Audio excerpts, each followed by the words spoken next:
También en esta jornada les contaremos pues algo muy interesante desde el Centro Penitenciario Alicante II. Y es que el Centro Penitenciario Alicante II, ubicado en Villena, ha vivido estos días unas horas muy conflictivas con algunos internos potencialmente violentos. ¿Cómo se trabaja en esas condiciones? ¿Qué demandas tiene el funcionariado de prisiones? Nos lo contará un trabajador del propio centro. El Club de Ocio. COPE Villena 93.7 FM. Durante esta semana hemos tenido la noticia de la denuncia realizada por la asociación Tu Abandono Me Puede Matar debido a una situación que se ha producido en el centro penitenciario ubicado en el término municipal de Villena. Tenemos la posibilidad de hablar con una persona que además está en el interior, que trabaja en el interior del centro penitenciario, para que nos cuente cómo se trabaja realmente en este centro. Pedro, buenas tardes y gracias por habernos atendido. Hola, buenas tardes. Bueno, pues el trabajo dentro de una prisión es complicado, es un trabajo difícil porque el tipo de personas con las que tenemos que trabajar no todas nos lo ponen fácil. Nosotros contamos con un porcentaje de un 70% de internos que están normalizados, que bueno, han cometido un delito, se le ha impuesto una pena, una condena. Intentan llevar el tiempo que tienen que estar cumpliendo esa pena en prisión pues de la mejor manera posible, aprovechar el tiempo en trabajar, en estudiar, y colaboran con nosotros en tareas de limpieza y en organizar un poco la vida dentro de una prisión, porque una prisión no deja de ser una extensión de la sociedad, viene a ser como un pequeño pueblo con sus servicios, y entre todos tenemos que colaborar para que el día a día sea lo más llevadero posible. El problema lo tenemos con un porcentaje inferior de aproximadamente un 30%, son datos estimados. Se pueden generalizar a cualquier prisión de España, aunque estos datos yo los voy a dar de Villena, pero se pueden externalizar perfectamente a cualquier prisión de Logroño, de Andalucía, de Canarias, que son internos especialmente conflictivos. Son internos que vienen de un entorno conflictivo, de barriadas, donde la cultura de la delincuencia, de la violencia, la tienen muy arraigada y se traslada a su momento por el paso por prisión. Pero son internos que no atienden a las normas que tienen que regir un establecimiento penitenciario para que haya convivencia. Entonces, pues protagonizan peleas, protagonizan trapicheos, contrabandos, extorsiones, como digo, se agreden entre ellos, y luego contra la institución ejercen en general y de manera muy asidua un conflicto continuo. Siempre están en contra de cualquier orden que le podemos inculcar, para que son órdenes simplemente de servicio para que sea mejor la organización de la vida en prisión. Dentro de ese 30% todavía podríamos clasificar un 10% aproximadamente de internos que son los considerados primeros grados, ¿vale? Que es el régimen más estricto, es un régimen cerrado, y estos internos, dado su perfil especialmente violento, pues es un perfil extremadamente violento, realizan la vida, la condena, la cumplen en departamentos de régimen cerrado, como digo, que son los aislamientos, que son aproximadamente unos 30 35 celdas. Actualmente en Villena tenemos 26 internos de este perfil, y que diariamente, se podría decir, en cada momento, cada hora, cada minuto, están protagonizando altercados. Ya no se le podría decir incidentes, sino son altercados, porque ponen en riesgo continuamente la vida de otros internos y de los funcionarios. Oye, Pedro, frente a eso, esto último que se ha denunciado por parte de la asociación Tu Abandono Me Puede Matar, decían un Halloween en la prisión. Es algo paradójico, pero es un símil que ha venido muy bien con la semana tan famosa, ¿no?, de celebración de una festividad, aunque sea una festividad que venga del exterior. porque, bueno, se ha convertido la semana en un escenario de humo, porque han protagonizado, especialmente ha sido muy intensa en incendios. Incluso anoche me dijeron que volvió a haber otro incendio, esta vez de una interna, en el Departamento de Ingresos, y el motivo simplemente era porque el jueves tendría que ser trasladada a otra prisión, y como motivo de protesta para no ser trasladada, que va a ser trasladada igualmente, pero como motivo de protesta, incendió anoche, a las 10 de la noche incendió su celda, y los funcionarios tuvieron que sacarla, y la sacaron moribunda. La llevaron al hospital y en el hospital se recuperó, pero podía haber perdido la vida. Ha sido una semana que se podría aplicar el símil de Halloween, porque el cúmulo, como digo, de humo, de sangre, porque se cortan con cuchilla su cuerpo como motivo de protesta, esos ruidos de esos golpes en las puertas, esos gritos, esos insultos,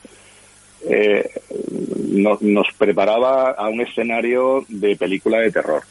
A veces, como se dice, la realidad supera la ficción, y nosotros es muy habitual que vivamos estas experiencias en departamentos de este tipo, pero esta semana en concreto ha sido mucho más concentrado.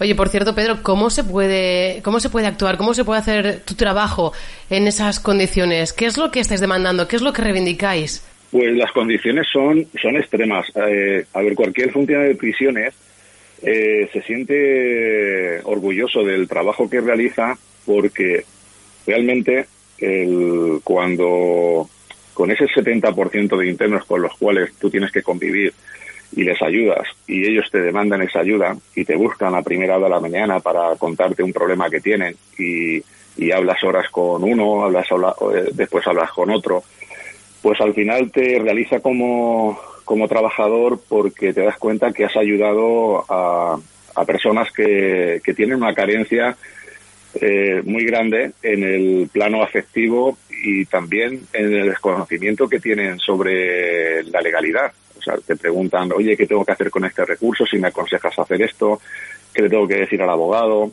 O tengo una comunicación que no va a venir mi familia, ¿qué tengo que hacer? Y continuamente estás asesorando. Luego también en el plano personal te piden mucho consejo, porque somos parte de su familia. O sea, la familia sí que la ven 1 hora y media al mes, pero diariamente a quien tienen como contacto con el exterior, esos son los funcionarios. Ya puede ser un trabajador de interior, o puede ser un educador, un psicólogo, un trabajador social, un médico, un enfermero. Claro, los trabajadores que estamos en el interior, pues simplemente por el contacto que es más directo y más continuo, pues al final se produce una simbiosis entre interno funcionario de confianza y, te podría decir, de cariño. Entonces todo eso sí que produce cierta satisfacción. Lo que no produce satisfacción es que cuando se producen altercados y se producen actos violentos, nos encontramos un poco vendidos, con una mano delante y otra detrás, porque no hay ningún mecanismo jurídico que nos podría ser la consideración de agente de autoridad. Y es algo extraño, porque a nadie que yo le digo que no somos agente de autoridad se lo puede llegar a creer. De hecho, la gente piensa que por la prisión vamos nosotros paseando con una pistola. Y nosotros, el único arma que podemos llegar a tener, si se puede considerar como arma, es un bolivic. Porque claro, si yo tengo que hacer una requisa en una celda, un cacheo, porque tenemos sospechas que guardan algún móvil de contrabando, droga, están traficando con drogas, pues claro, a mí se me ha dado circunstancias de encontrar requisar droga a un interno y coaccionarme contra la pared diciéndome que si doy parte de lo que acabo de encontrar, que me va a buscar y va a matar a mi familia para que yo lo vea. Entonces, claro, te quedas un poco diciendo, hasta este punto hemos llegado, que tienes que hacer tu trabajo y te están coaccionando para que no lo ejerzas. Y claro, son internos que no siempre son internos que no puedan tener viabilidad para hacerlo luego en la calle, porque los internos luego salen. Es que a lo mejor te lo está diciendo un narcotraficante que tiene medios económicos perfectamente para perseguirte y para ejecutar lo que te está diciendo, pues, esa amenaza que te está infligiendo. Entonces es complicado. Y ahora mismo pues tenemos esa reivindicación en primer lugar, que, bueno, no entendemos por qué el Partido Socialista lo tiene presentado en la mesa del Congreso, lo tiene registrado para debate, pero continuamente, semana tras semana, lo aplaza y mete otro tipo de proyectos legislativos. Pero el propio Partido Socialista lo tiene presentado en mesa del Congreso para debate, este proyecto legislativo de consideración de agente de autoridad a funcionario público. Oye, Pedro, ¿y todo esto también se recogería en el Estatuto de Prisiones? Sí, otra de las reivindicaciones, que serían 3, la segunda de las reivindicaciones, y es muy importante, sería como nuestro abecedario, como nuestra Biblia. Ese estatuto lo que haría darnos un marco jurídico laboral a los trabajadores para que podamos organizarnos entre nosotros y reunirnos en torno a una mesa de negociación con el Gobierno para poder poner sobre esa mesa aquellas mejoras que se necesitan para el servicio, porque al final es un servicio público que tenemos que realizarlo con las máximas garantías y de la mejor manera de cara a la sociedad, que es la que nos paga. Entonces, actualmente, al no contar con una mesa de negociación de mejoras laborales, pues nos vemos abocados a que un delegado sindical de otro ministerio, que puede ser del Ministerio de Cultura o el Ministerio de Igualdad, tenga que decidir cuáles son las condiciones laborales de un funcionario de prisiones, cuando no tiene nada que ver. Porque actualmente nosotros, desde 40 años de democracia que llevamos, estamos incluidos dentro del Estatuto Básico del Trabajador Público y formamos parte de todo lo que es el compendio de AGE. Entonces se nos considera como funcionarios administrativos, no por despreciar al funcionario administrativo, pero un funcionario de prisiones, evidentemente, ninguna cabeza cabe pensar que su trabajo nada tiene que ver con un trabajo de mesa, ordenador e impresora. Uh-huh. Es un trabajo muy diverso, donde somos policías dentro de prisión, donde somos bomberos cuando se produce un incendio, donde somos sanitarios en primeros auxilios en cuanto hay un altercado, donde somos psicólogos en todo momento, porque nuestro trabajo es de contacto directo con el interno, no es como se ve en las películas americanas, que los internos están en una celda y te estás paseando, te tocando los barrotes para molestarlos, eso que la gente se olvide.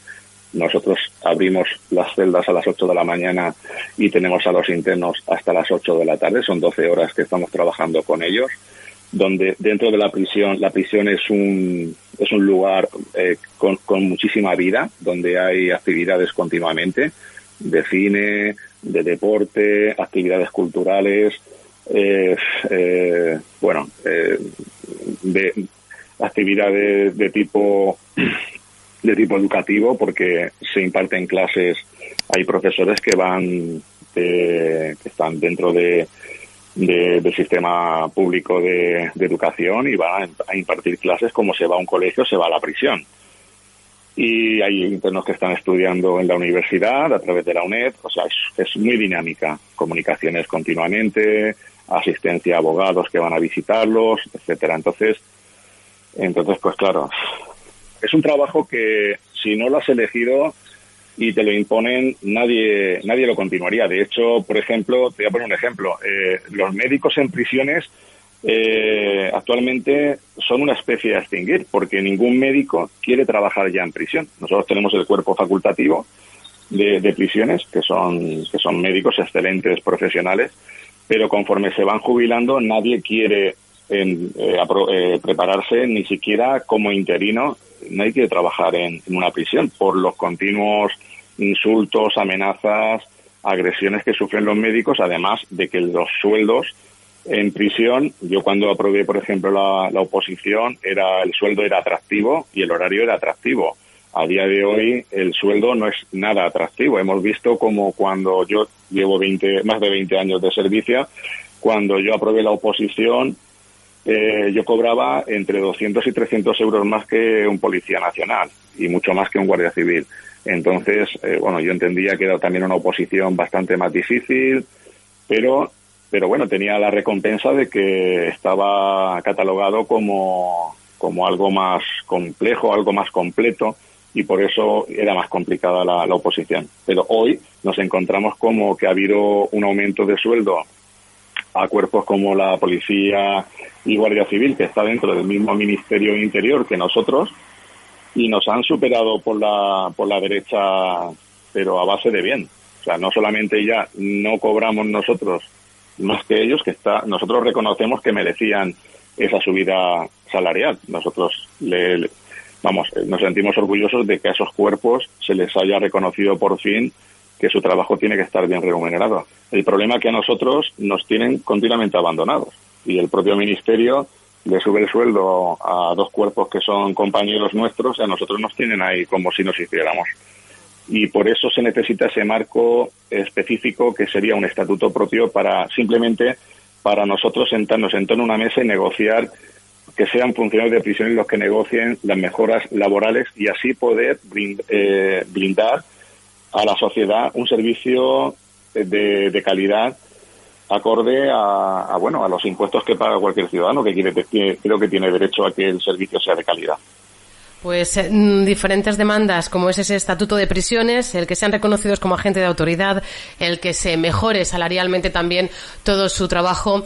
Pedro, nosotros por nuestra parte agradecerte que hayas entrado a contarnos todo esto, y también a emplazarte a que mantengamos el contacto para seguir difundiendo todo lo que sucede en el interior de un centro penitenciario que, como bien decías, es una extensión más de la población.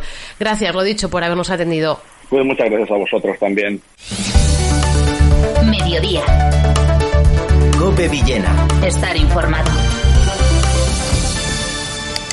Bueno, pues eran las palabras de Pedro, un funcionario de prisiones que hoy hemos tenido ocasión de hablar con él y que esperemos también próximamente volver a repetir para que nos cuente toda la actualidad. Y actualidad también tenemos que destacar